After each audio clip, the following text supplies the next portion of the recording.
Welcome to Kenton Teaches. Enjoy the video. In this video, I will explain how to make vegetable stew for rice. First, gather your fresh vegetables like carrots, potatoes, and bell peppers.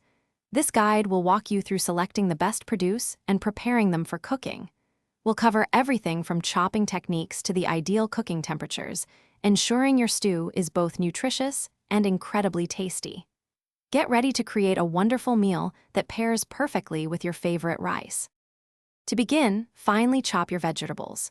Dice 1 medium onion and mince 3 cloves of garlic. These aromatics form the base of our stew. Next, prepare 2 medium carrots, 3 small potatoes, and 1 large bell pepper by cutting them into 1-inch pieces.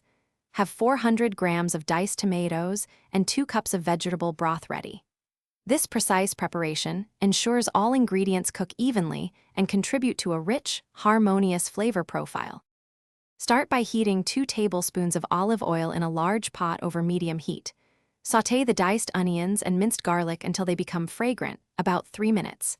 Then, add the chopped carrots, potatoes, and bell pepper, stirring well. Pour in the diced tomatoes and vegetable broth. Bring the mixture to a boil, then reduce heat and simmer for 25 minutes, or until vegetables are tender. Finally, season with 1 teaspoon of salt, 1/2 teaspoon of black pepper, and your favorite herbs. Once your vegetable stew is perfectly cooked and seasoned, it's time to serve. Ladle generous portions over a bed of fluffy white or brown rice. For an extra touch of freshness and color, garnish with some freshly chopped parsley or cilantro.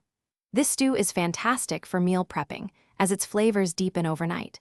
And for easy meal prep, check out the link in the description for leak-proof containers and other great deals. Enjoy this comforting and nutritious meal. Thanks for watching. Please subscribe if this video was helpful.